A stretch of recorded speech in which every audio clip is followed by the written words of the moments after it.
오늘 보실 하나님의 말씀은 신약 마태복음 17장 14절에서 21절 말씀입니다. 마태복음 17장 14절에서 21절 말씀입니다.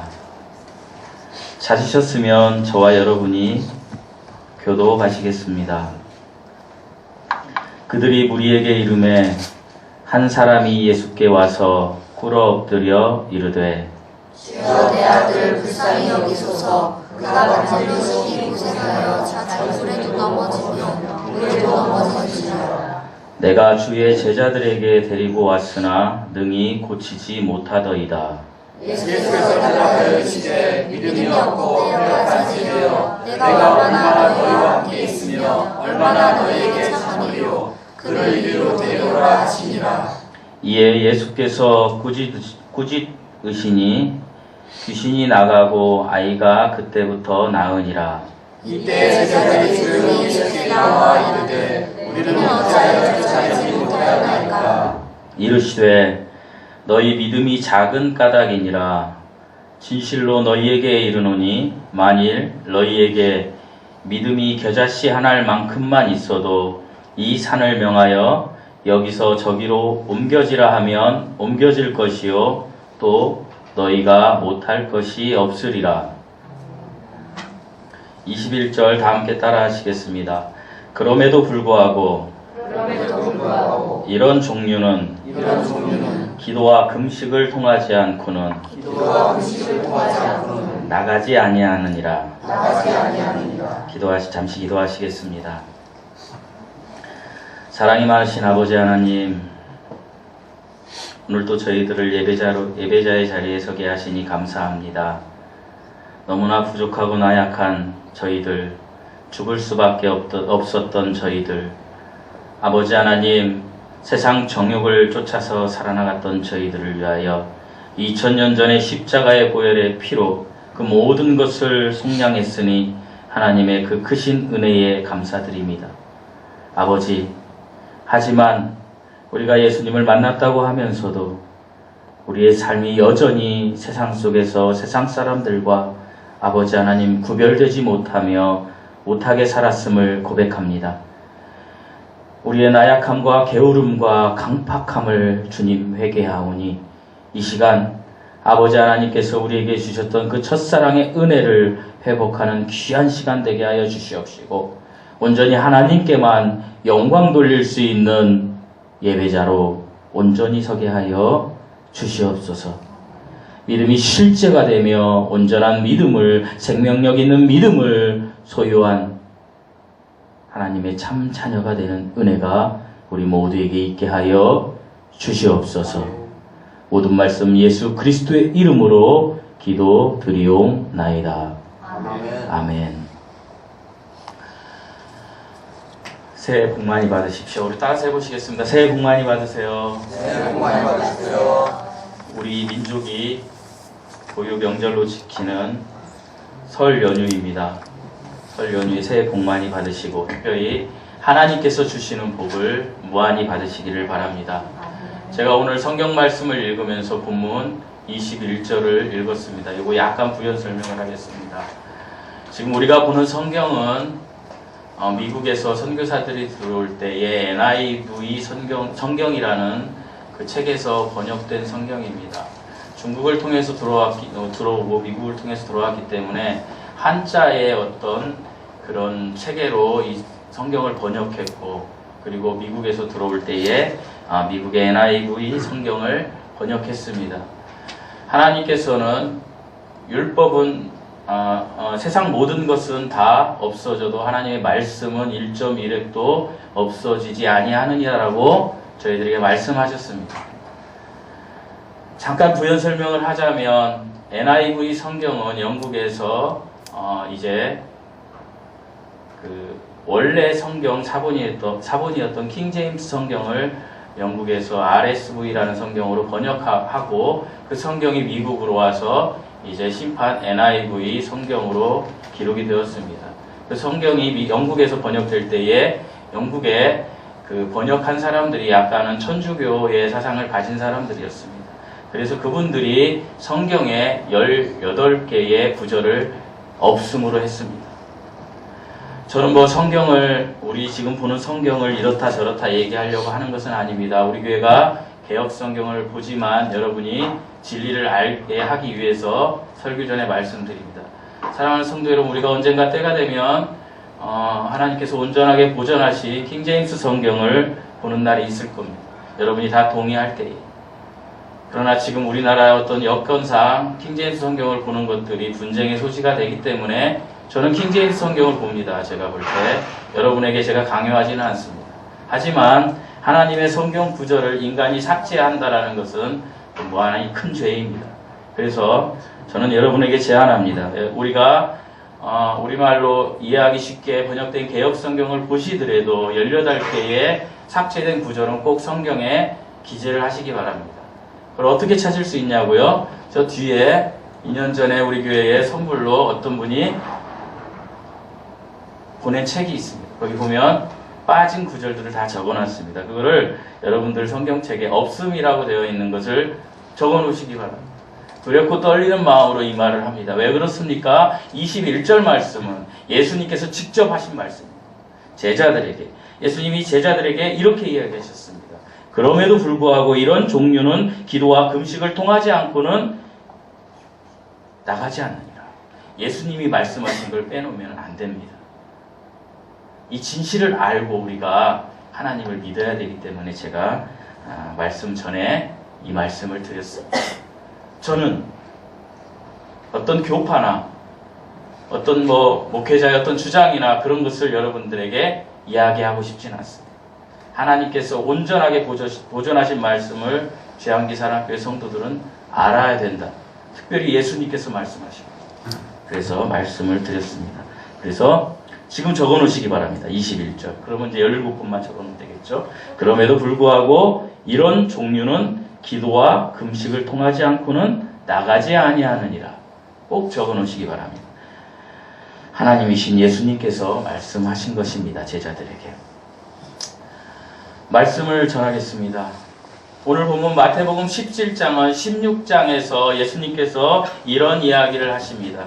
예수님께서 가이사랴 빌립보 지방에 가셔서 이제 제자들과 말씀을 전합니다. 가이사랴 빌립보 지역은 갈릴리 바다에서 한참 위쪽으로 올라간 지역입니다. 지금의 시리아 지역에 가까운 지역입니다.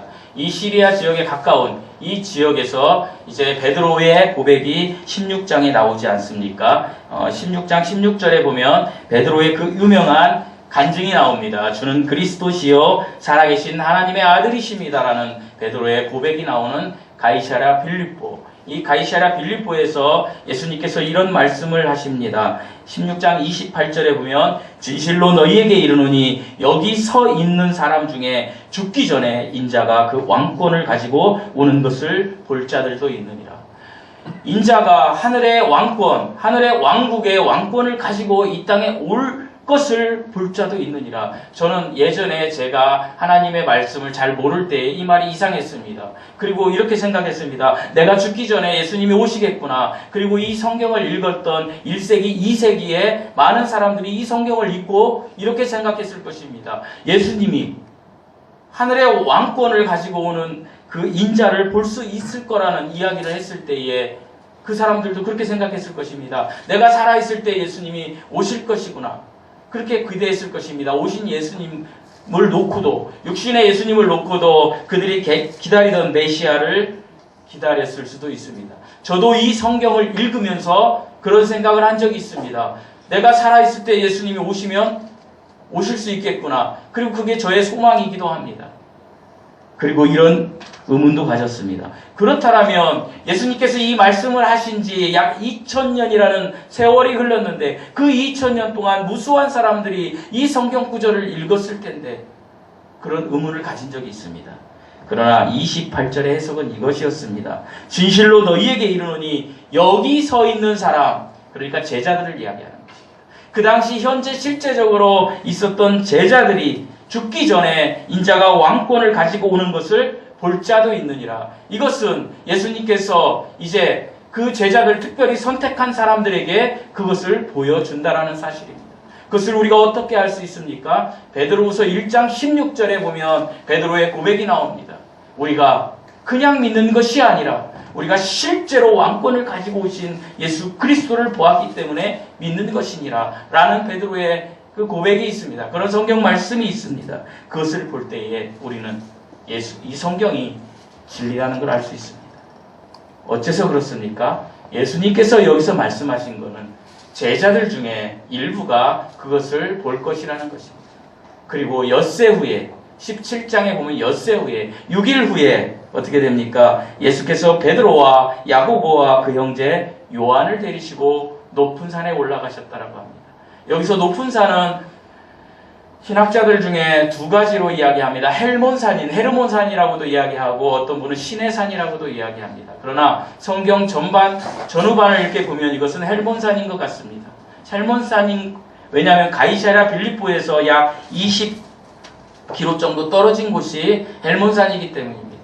이 헬몬산에 가서 특별히 우리가 여러 차례 설교를 들을 때에는 변형산이라고 합니다. 이 변형산, 예수님께서 이제 하나님처럼 변형된 사건을 실제로 왕권을 가지고 온 것을 미래에 있을 일을 제자들에게 보여주신 사건입니다.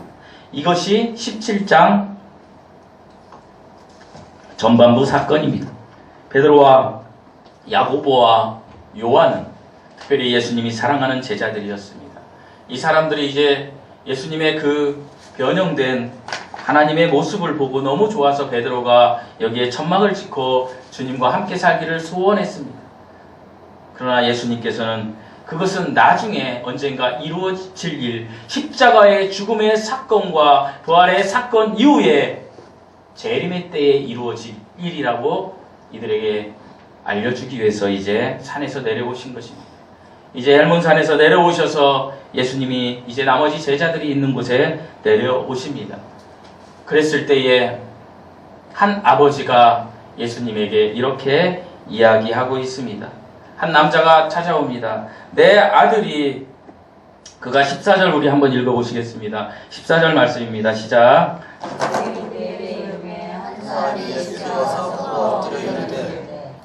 한 남자가 꿇어 엎드렸습니다. 무릎을 꿇었다는 것입니다. 그리고 완전히 엎드린 것입니다. 무릎을 꿇고 엎드린 것입니다. 이것은 상대에 대한 최대의 존경의 표시입니다.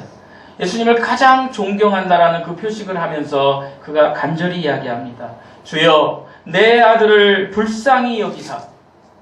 그의 아들이 간질병에 걸려 있습니다.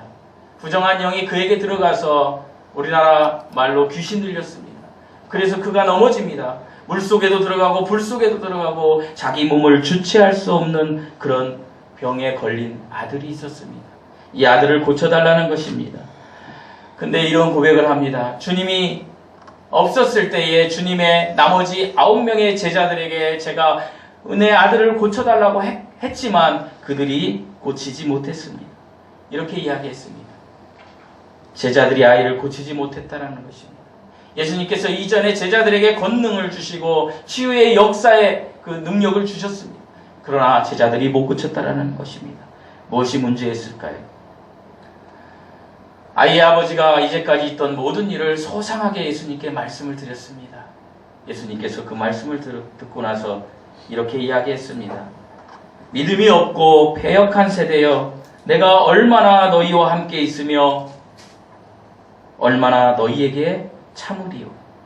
내가 언제까지 너희와 함께 있고 언제까지 너희를 용납하면서 내가 너희들의 믿음이 실제가 되기를 기다리겠느냐는 말씀입니다. 지금 이 시간에도 저와 여러분에게 예수님이 이 이야기를 하고 있는 것 같습니다. 그리고 주님이 이렇게 이야기합니다. 그 일부 무리들이, 많은 무리들이 있을 때 제자들이 한쪽으로 나온 것 같습니다. 그리고 제자들이 조용히 예수님께 창피하지 않았겠습니까? 물어봅니다. 19절에 우리는 어찌하여 쫓아내지 못하였나이까? 부정한 영, 마귀가 부리는 영, 우리나라 말로 귀신을 왜 쫓지 못했습니까? 주님, 저희들도 이렇게 반문하지 않습니까?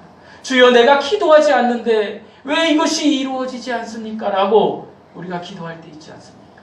저도 그럴 때가 있었습니다. 그럴 때 주님이 이렇게 얘기하셨습니다. 20절 말씀입니다. 우리 한번 읽어보시겠습니다. 시작. 이르시되 너희 믿음이 작은 까닭이니라. 진실로 너희에게 이르노니 만일 너희의 믿음이 겨자씨 하나만큼만 있어도 이 산을 명하여 여기서 저기로 옮겨지라 하면 옮겨질 것이요 또 너희가 못할 것이 없으리라. 주님이 말씀하십니다. 너희 믿음이 작기 때문이라. 이것은 구원을 못 받았다는 이야기가 아니고 이것은 너희가 믿지 않기 때문이다. 온전하게 너희가 나를 신뢰하지 않았기 때문에, 너희의 믿음의 대상을 온전히 신뢰하지 않았기 때문에 너희가 그것을 할 수 없었다라고 주님이 이야기하는 것입니다. 사랑하는 성도 여러분, 오늘 본문의 사건을 통해서 저는 하나님이 말씀하신 그 믿음, 겨자씨만한 믿음, 그 믿음은 어떤 믿음이고 우리에게는 지금 이 시간, 우리가 살아가는 이 세대에 우리가 어떤 믿음이 우리에게는 필요한지 두 가지를 가지고 여러분과 은혜를 나누고자 합니다. 첫째로 우리에게 필요한 믿음은 작은 겨자씨지만 생명력 있는 믿음이 필요합니다. 우리 20절 다시 한번 읽어보시겠습니다. 20절입니다. 시작. 이르시되 너희 믿음이 작은 까닭이니라. 진실로 너희에게 이르노니 만일 너희에게 믿음이 겨자씨 하나만큼만 있어도 이 산을 명하여 여기서 저기로 옮겨지라 하면 또 너희가 못할 것이 없으리라. 사랑하는 성도 여러분, 주님은 우리에게 집채만한 믿음, 산만한 믿음, 이런 것을 필요로 요구하지 않으십니다. 주님은 우리에게 겨자씨 하나만한 믿음이 있기를 바라십니다. 겨자씨는 매우 작은 씨입니다. 그러나 이 겨자씨에는 무엇보다도 중요한 생명이 있었습니다. 주님은 생명 있는 믿음을 우리에게 요구하신다라는 말씀입니다. 겨자씨 하나만한 작은 믿음도 살아있으면 사람의 키보다 훨씬 더 큰 나무가 되고 열매를 맺습니다. 죽은 고기가 아무리 그것이 고래나 상어처럼 크다고 해서 그것들이 물을 거슬러 올라올 수 없습니다. 하지만 살아있는 작은 물고기는 그가 살아있으면 물을 거슬러 올 수 있습니다. 우리가 설 연휴에 이 부침개를 하잖아요. 이렇게 부침개를 할 때에 자주 먹는, 거기에 들어가는 음식이 있습니다.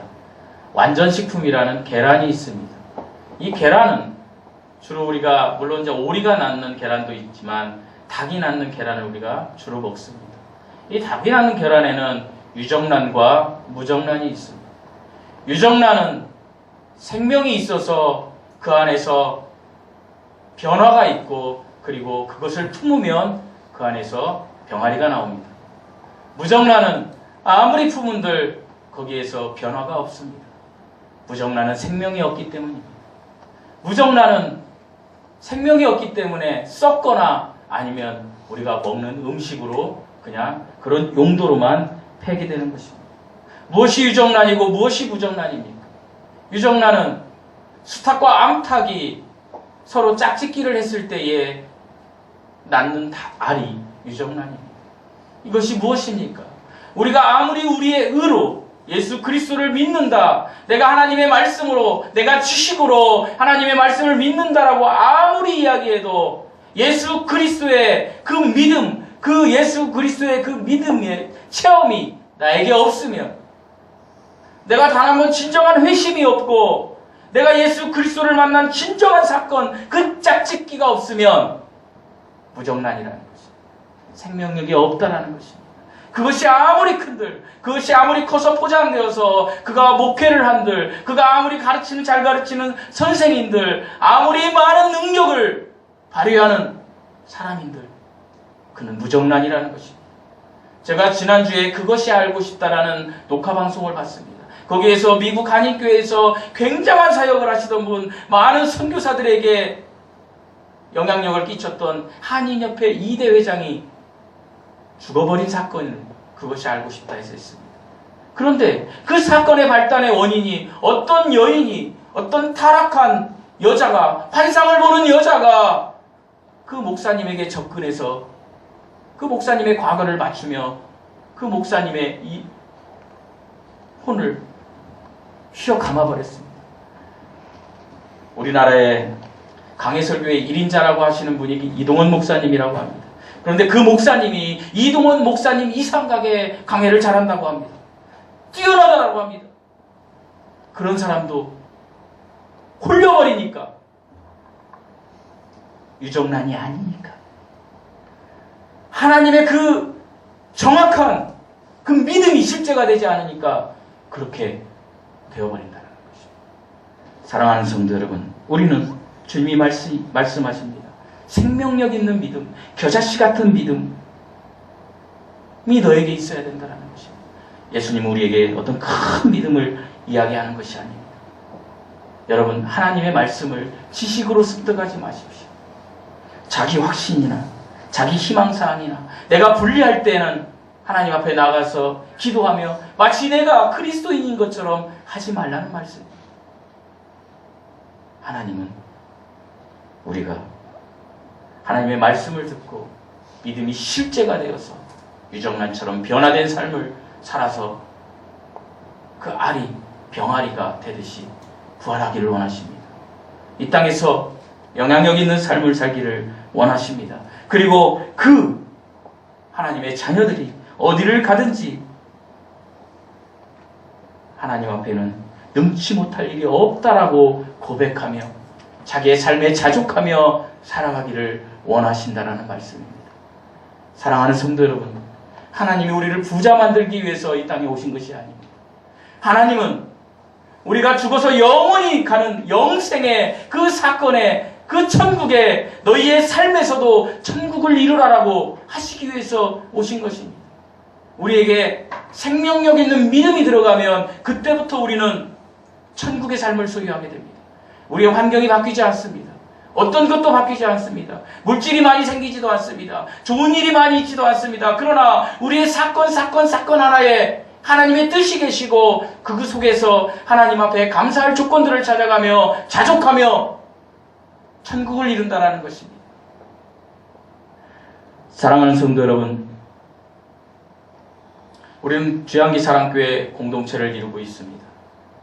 여러분, 우리 주양기 사랑교회 공동체 중요합니까? 중요합니다. 왜요? 우리를 위해서 하나님이 하실 일을 기대하기 때문입니다. 제가 제안 하나 하겠습니다. 여러분이 주양기 사랑교회 공동체와 여러분의 가정과 그리고 여러분 각자가 있다면 무엇이 가장 중요할까요? 주양기 사랑교회보다는 가정이 중요합니다. 하나님께서 이 땅에 오셨을 때에 아담을 지으시고 그리고 첫 번째로 선물한 것이 가정교회였습니다. 가정이 중요하다라는 사실입니다. 제가 소개한 그것이 알고 싶다에 그 목사님께서 타락한 그 사탄의 영에 휘둘린 그 여자에게 휘둘린 사건이 무엇인지 아십니까? 저도 이야기를 들으면서 두렵고 떨렸습니다. 이 목사님이 미국에서 성공한 목회자였습니다. 강해 설교도 뛰어나게 하던 사람이었습니다. 그리고 성도들에게 온전하게 온유하게 사랑이 많다라고 느껴지는 목사님이었습니다. 그러나 그의 가정에서 그는 분노를 참지 못하고 사랑보다는 옳은 것을 이야기하는 목사였습니다. 어쩜 저와 똑같은지 두렵고 떨렸습니다. 오늘 설교를 준비하면서 그랬을 때에 그 여자가 사탄이 부리는 그 부정한 영이 부리는 그 여자가 와서 이렇게 이야기합니다. 그 교회 집사님의 소개로 와서 첫 만남에 이렇게 이야기합니다. 당신이 청년 때에 꿈을 꾸었는데 용이 당신의 옆구리를 물어버렸습니다. 그 사탄이 물었기 때문에 그때부터 분노의 영이 당신 안에 들어가 있어서 당신이 이렇게 분노를 잘 내는 사람이 된 것입니다. 이 이야기를 듣는 순간 그렇게 훌륭했던 목사님이 그것이 하나님의 음성인지 알고 변해버렸습니다. 자기의 핸디캡을 너무나 자기의 단점을 정확히 맞추는 그 모습을 보고 아, 이분이 하나님이 부리시는 사람이구나 하고 교회 팔고 한국에 와서 엉뚱한 짓 하다가 작년 11월에 천국 간다고 죽었습니다. 여러분, 이것이 과연 믿지 않는 사람들에게 영향력을 줄 수 있겠습니까? 우리 예수님을 비난이나 조롱거리로 만들어버린 것입니다. 왜 그렇습니까? 성경의 본질을 몰랐기 때문입니다. 제가 그것이 알고 싶다를 보고 설교 말씀을 준비하면서 제가 연구를 계속 하나님 앞에 기도했습니다. 그랬을 때 저에게 한 가지 사실이 다가왔습니다. 주양기 사랑교회보다 공동체보다 중요한 것은 너희 주양기 사랑교회 공동체에 있는 지체들이 이룬 가정이다. 여러분, 주양기 사랑교회 공동체보다 더 중요한 것은 여러분의 가정교회입니다. 여러분이 진정으로 예수 그리스도를 만나서 생명력 있는 믿음을 소유한, 겨자씨를 소유한 사람들입니까? 그러면 가정교회를 온전하게 이루십시오. 가정교회를 더 온전하게 이루십시오. 제가 말씀드리지 않았는데도 오늘 박재영 우리 집사님께서 묵도하실 때 예배소서 말씀을 묵상했습니다. 저도 깜짝 놀랐습니다. 여러분의 남편에게 복종하시고 남편분들은 아내를 사랑하십시오. 여러분, 복종과 사랑 중에 무엇이 더 어려울 것 같습니까?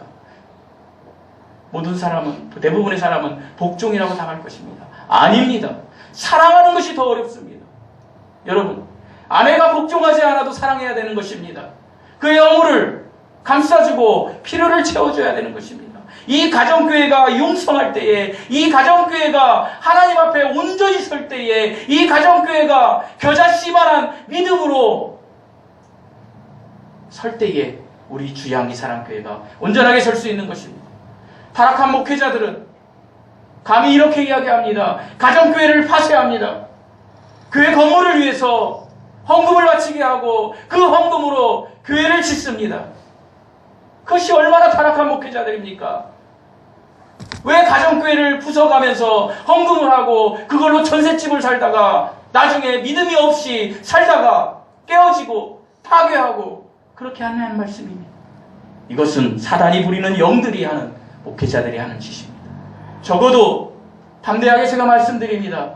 저도 그렇게 타락할 수 있다면 여러분 저에게 그때 가서 이야기하셔야 됩니다. 절대로 가정교회를 주양기 사랑교회보다 먼저 우선시하시라는 것입니다. 가정교회가 완벽히 설 때에 그때 여러분은 주양기 사랑교회에서도 섬김의 공동체, 나눔의 공동체, 그리고 우리가 주님의 진정한 향기를 드러내는 공동체로 설 수 있는 것입니다. 그러면 좀 더 들어가겠습니다. 가정교회와 무엇이 더 중요하겠습니까? 나가 더 중요합니다. 왜요? 내가 죽어야 가정교회가 살기 때문입니다. 내가 죽어야 합니다. 제가 목회 3년을 하면서 부목사로 있을 때 말고 목회 3년을 이렇게 하면서 제가 고통스러운 것이 저에게 있었습니다. 감히 말씀드립니다. 내가 그렇게 예수님을 믿으라고 얘기하고 그렇게 하는데도 왜 우리 성도들이 이렇게 믿는 것이 안 보일까? 미칠 정도로 힘들었습니다, 제가. 그리고 이번 설 연휴에 교회 오면서 계속 기도했습니다. 그리고 힘들었습니다. 왜 이렇게 변화되지 않을까? 주님이 저에게 주신 말씀입니다. 너부터 죽어라. 너부터 죽어라. 목사님, 너부터 죽어라. 주님, 저를 죽여주시옵소서. 이렇게 기도했습니다. 여러분, 저와 여러분 각자가 주님, 저를 죽여주시옵소서. 이렇게 할 때에 주님이 우리의 본성을 죽이시고 겨자씨만한 믿음을 주셔서 우리가 사랑하는 사람들, 옆에 있는 사람들을 먼저 섬기고, 그리고 그 가정교회를 통해서 지역 공동체 교회가 용성하게 하고, 더 나아가서 우리 지역이 더 용성하게 하고, 더 나아가서 우리나라가 더 용성하게 하고, 그곳에 저와 여러분이 쓰일 수 있는 것입니다. 여러분, 결단하십시오. 주님, 제가 죽겠습니다. 내 은은 예수 그리스도의 십자가에 다 못 받겠습니다. 나는 주님이 주신 그 부활의 생명, 그리고 주님을 기다리는 그 재림의 소망으로 살겠습니다. 내 믿음이 겨자씨만큼 작다 할지라도 주님, 이것을 내가 품고 살아가겠습니다. 이렇게 고백하는 저와 여러분이 되었으면 좋겠습니다. 저도 이것을 실천하도록 노력하겠습니다. 기도하겠습니다. 하나님 앞에, 하나님 저를 먼저 죽여주십시오. 이렇게 기도하겠습니다. 여러분도 그렇게 기도하십시오. 그리고 그렇게 예수 그리스도의 향기를 가정에서 먼저 드러내십시오. 네가 해야 돼가 아니라 내가 먼저 하는 저와 여러분이 되는 그 은혜가 우리 모두에게 임하기를 축원드립니다. 아멘. 둘째로 주님이 우리에게 요구하시는 믿음은 온전한 믿음을 소유하는 것이 필요합니다. 우리 20절 말씀 다 함께 다시 읽으시겠습니다. 시작. 예수께 너의 믿음이 작은 까닭이니라. 진실로 너에게 이르노니 만일 너의 믿음이 겨자씨 하나 만큼만 있어도 이 산을 명하여 여기서 저기로 옮겨지라 하면 옮겨질 것이요 또 너희가 못할 것이 없으리라. 주님께서 지금 이야기하시는 너희 믿음이 작은 까닭이라는 것은 너희 믿음이 온전하지 않다라는 것입니다. 크기를 이야기하시는 것이 아닙니다. 왜 그렇습니까? 바로 겨자씨를 보면 압니다. 겨자씨가 크기가 크지 않지 않습니까? 주님은 크기를 이야기하는 것이 아니라 믿음의 온전함을 이야기하는 것입니다. 믿음의 온전함이 무엇입니까? 하나님이 주시는 그 믿음의 본질을 잃지 않는 것입니다. 사랑하는 성도 여러분, 그리스도인의 본질이 무엇입니까? 그것은 나는 죽고 그리스도가 살아서 내 안에서 예수님이 일하심을 믿고 의지하며 살아가는 것입니다. 나는 죽는 것입니다. 내가 죽어서 예수님이 사는 것입니다. 내 인생의 주인에 내가 앉았던 것을 주님이 앉게 내가 내려놓는 것입니다. 이것이 그리스도인의 믿음의 본질입니다. 제자들은 이 사건이 있는 동안 예수님의 기적에 대한 기적이 있었습니다. 그들이 10곳을 다니면서 치유도 했었습니다. 그런데 기적의 원인, 기적의 본질을 이 순간 잃어버린 것입니다. 나에게 기적을 나타낼 수 있도록 하는 분은 예수 그리스도라는 것을 잊어버린 것입니다. 예수님께서 하신 기적, 제자들이 기억할 만한 기적, 그리고 우리가 성경을 통해서 기억할 만한 기적을 제가 소개해 드리겠습니다. 17장 전반부에 일어난 기적들입니다. 첫째로 8장 2절에서 4절 말씀에 예수님께서는 문둥병 환자를 치유하셨습니다. 그리고 8장 5절에서 13절에 백부장의 하인을 치유해 주셨습니다. 그리고 세 번째로 8장 28절에서 가다라 지방에 귀신 들린 2명의 부정한 영들을 쫓아내셨습니다. 그리고 8장 14절에 베드로의 장모를 고치셨습니다. 그리고 9장에 와서는 중풍병자를 고치시고 혈루병에 걸린 여인을 치유하셨습니다.